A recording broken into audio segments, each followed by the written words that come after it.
Welcome to the 14th chapter of the book of 1 Samuel. The last chapter we had Saul becoming king and then dealing with the Philistines. Now here in chapter 14, probably a 30 to 40 year period in between the last chapter. Saul now has a son, Jonathan, who is a warrior who probably was at least in his 20s, I would imagine, maybe 18, 20, someplace. It doesn't say, unless I suppose you could go and try to figure it all out, different ages and chronologies, but I'll leave that up to you. So this Jonathan, his son, is the subject right here. It begins, and came to pass a certain day, ephemeral comes from that Jonathan, the son of Saul, said to the servant lad carrying his weapons, "Come, for we should pass over into the support camp of the Philistines on the other side." But he reported not to his father. So Jonathan is mentioned later that he had a sword and he had weapons. Most of the people didn't have weapons of sorts. But he even had a servant lad it's called. I remember the knights later in Europe. They had, I forgot what they call the attendants that would carry their weapons. And then when they went into war, they would give them whatever they needed, because the warrior was more well equipped to be able to handle these weapons. So he has this young man who's carrying his weapons, and he wants to go over to the support camp of the Philistines on that other side. Now exactly what other side is talking about here, I'm not sure, but somewhere that was where the Philistines were, which is probably eastward. No, I'm sorry, westward. Then so he decides to go attack them, but he didn't say anything to his father. And then it says, "And Saul settled upon the hill under the pomegranate in Magdon, or Migron, King James, and the people with him were 600. And we have a map here now. We'll see Migron right here is close to Michmash, which we'll mention. Gibeah is where Saul grew up, and up here Shiloh is where the tabernacle is with the priesthood.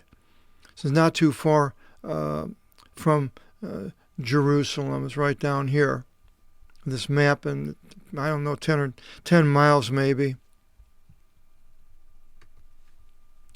And Ahijah, son of Ahitub, the brother of Ichabod, son of Phinehas, son of Eli, the priest of the Lord in Shiloh, was carrying the ephod. So this Ahijah, the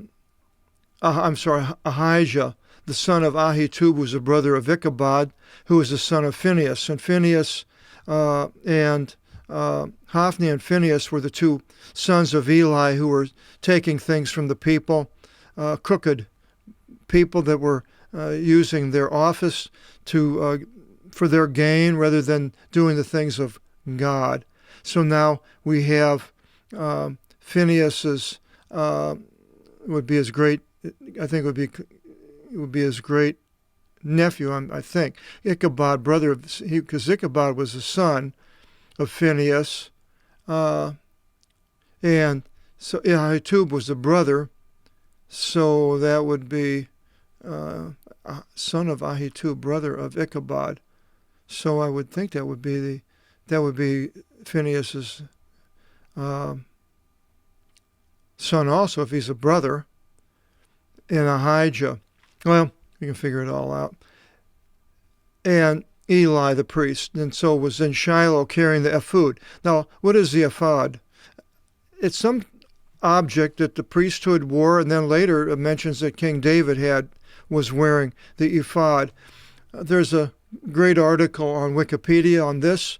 You can look it up, and it explains the history of the ephod and what it possibly could be. The earlier mentioning of it was where the high priest would wear the ephod, and the Urim and the Thummim were there alongside it or in it or with it, and they would determine on what they should or shouldn't do by casting the Urim and Thummim or whatever they did to seek the thing of God through these objects. And so he's there, and the people knew not that Jonathan was gone. And in the midst of the ford of which Jonathan sought to pass over into the support camp of the Philistines, now they may have been on the eastern side of the Jordan, or maybe another river that they went down. There was another river to the support camp. And in the midst of the ford of which Jonathan sought to pass over into the support camp of the Philistines was an extremity rock from here and an extremity rock from there, two of them.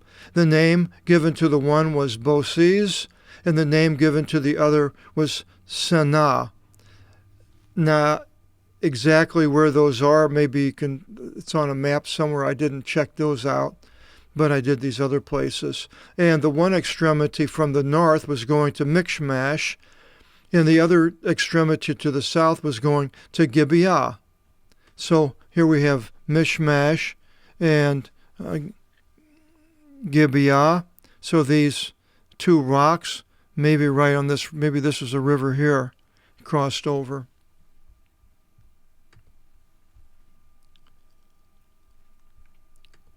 And Jonathan said to the servant lad carrying his weapons, "Come, we should pass over into the support camp of these uncircumcised, if perchance the Lord may commit to us. For the Lord is not holding back to deliver by many or by few." You can use either a lot or none, or one. And the one carrying his weapons said, "You do all whatever your heart should will," cardiac. "Turn yourself, behold, I am with you. As your heart, my heart." And Jonathan said, "Well, behold, we pass over to the men, and we will roll down unto them." So he's up high, on a higher area, and that's what it sounds like, but then it says they ascend down here, so exactly they go down and go up, I'm not sure. "If thus they should say to us, abstain there until whenever we should approach to you." So apparently they're on a higher place. The Philistines were, I believe. "And abstain there until whenever we should approach to you. Then we shall stand by ourselves, and in no way shall we ascend unto them. And if thus they should say to us, well, ascend to us, then we will ascend. For the Lord has delivered them into our hands. This will be to us the Simeon, the sign." Semaphore comes from that word. And they entered both unto the support camp of the Philistines. And the Philistines said, "Behold, the Hebrews come forth from out of their burrows where they hide there." Because they were afraid of the Philistines and weren't doing very good against them. Didn't have any weapons. And the men of the support camp responded to Jonathan and to the one carrying his weapons. And they say, "Well, ascend to us, and we will make known to you a thing." And Jonathan said to the one carrying his weapons, "You ascend after me, for the Lord has delivered them into the hands of Israel." And Jonathan doesn't say his hands, but the hands of Israel.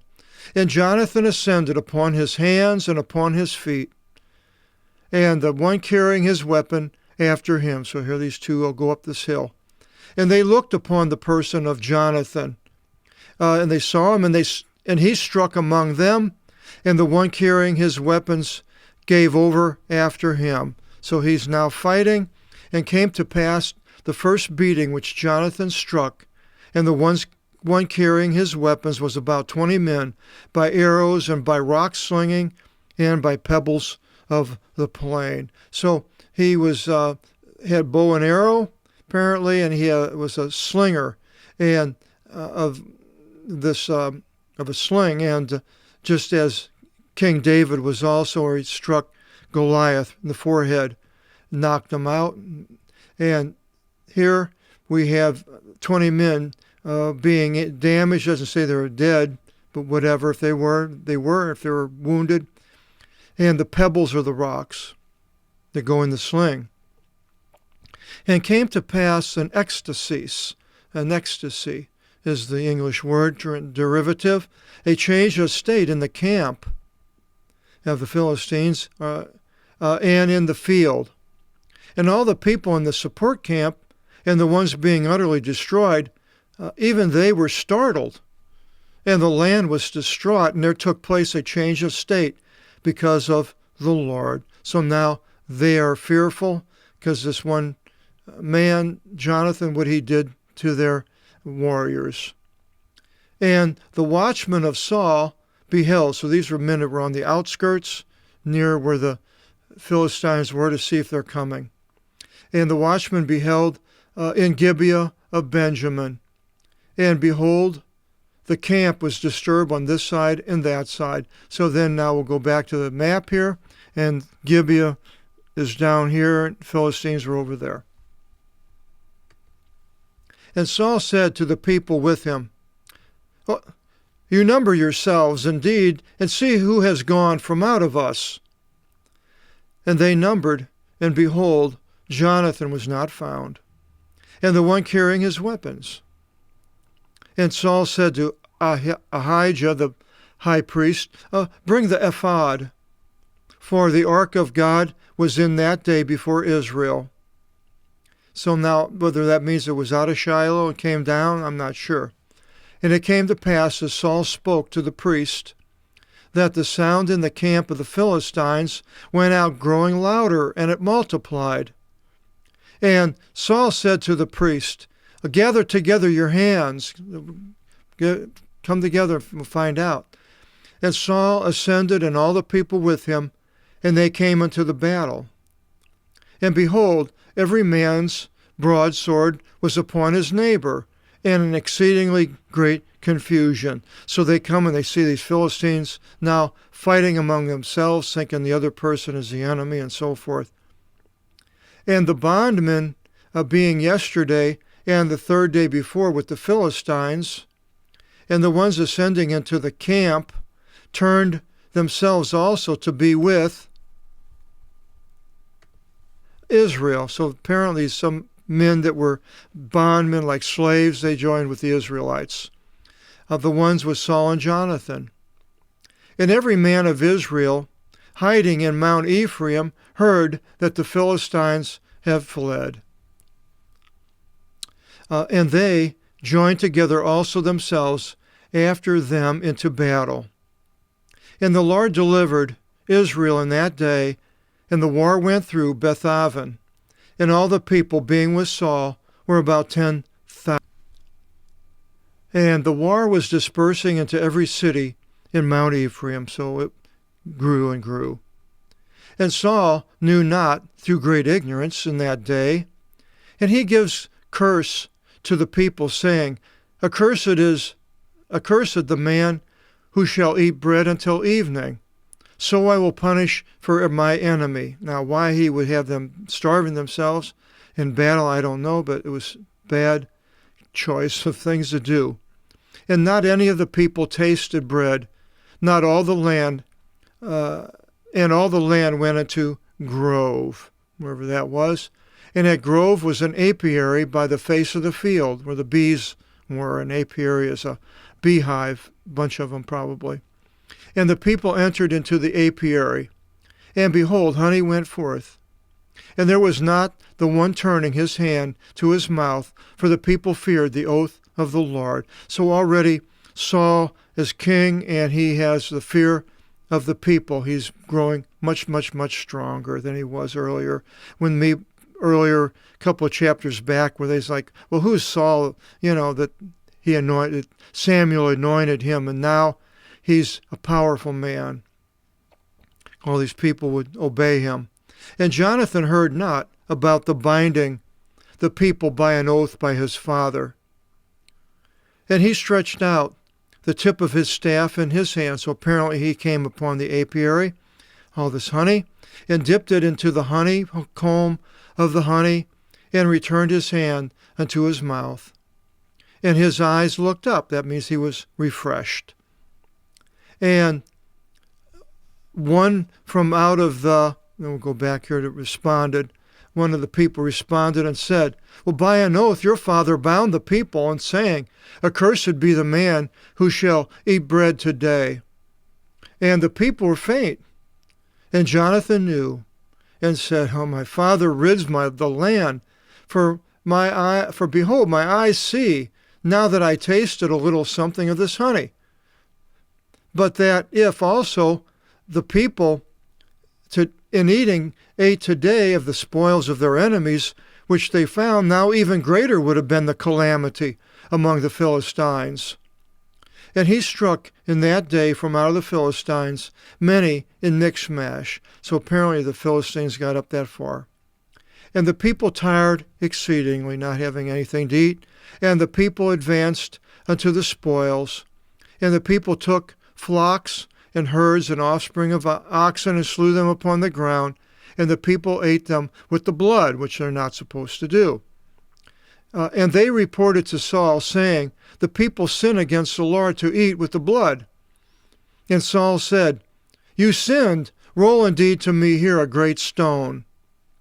And Saul said, be dispersed among the people, and tell them, bring here each his calf and each his sheep, and slay them upon this stone, and eat. And in no way should they sin against the Lord to eat with the blood. Well, he had his own ideas of propitiation for their sins that was not of the Lord. And all the people each brought the thing in his hand in the night, and slew them there. And Saul built an altar to the Lord, and no. By this Saul first began to build an altar to the Lord, taking it upon himself instead of the priesthood. And Saul said, let us go down after the Philistines this night, and we shall tear them into pieces until it should be illuminate in the morning. The sun comes out, and we should not leave behind among them a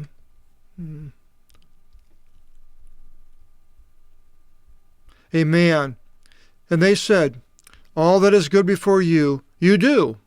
So he's going to attack them now. They're weak. And the priest said, well, we should come forward here to God. And Saul asked God, shall I go down after the Philistines? Shall you deliver them into the hands of Israel? And he did not answer to him in that day.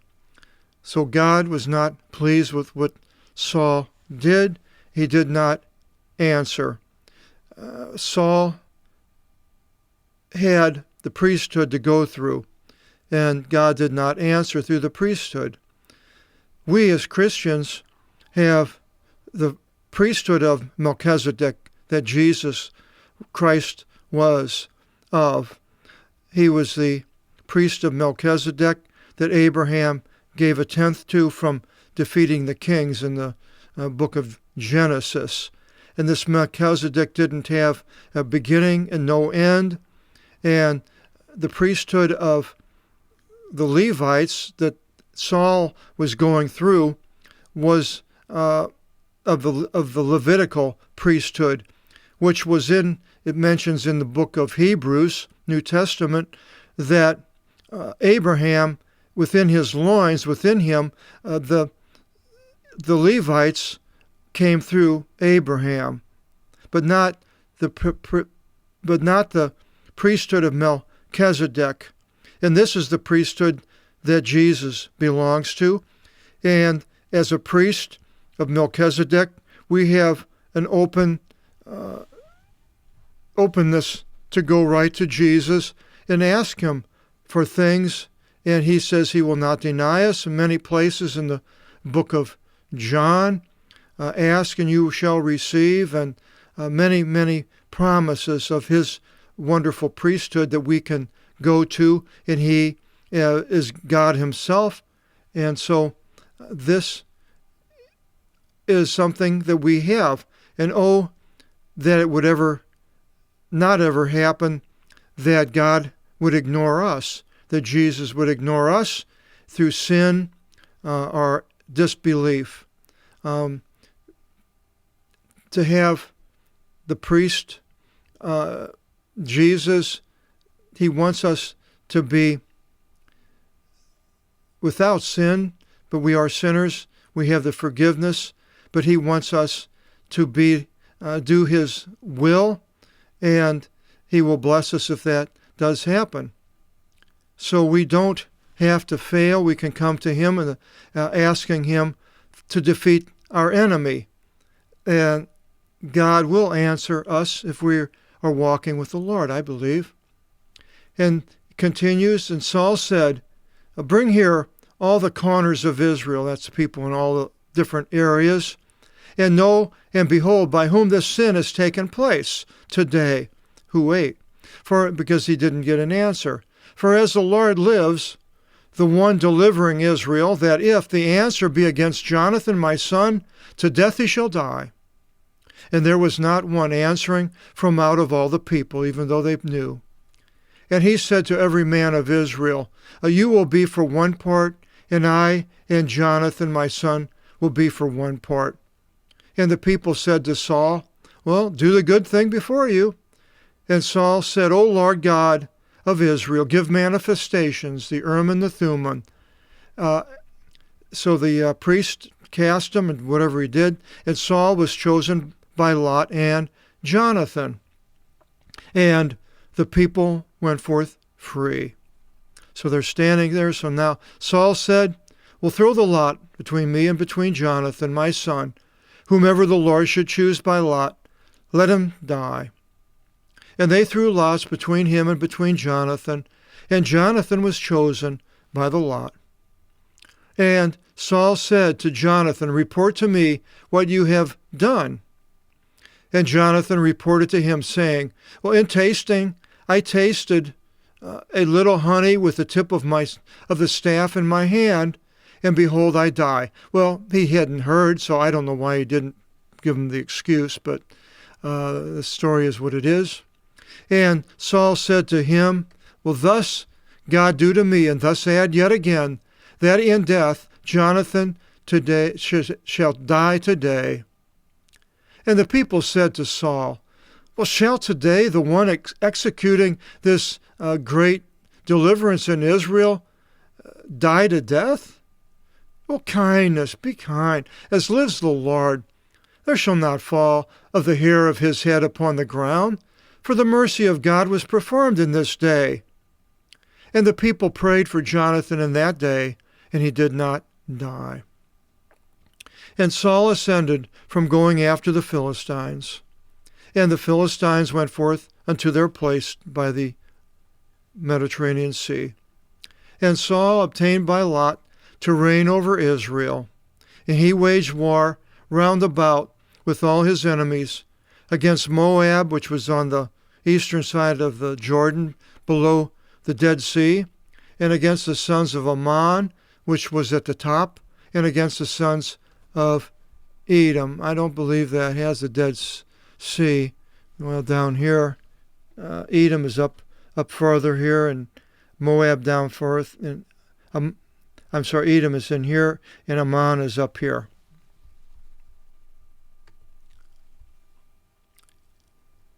And he waged war round about with all his enemies against Moab, and against the sons of Ammon, against the sons of Edom, against the sons and the kings of Zobah, which was apparently above Damascus, up north of Damascus, onto the Euphrates River, and against the Philistines.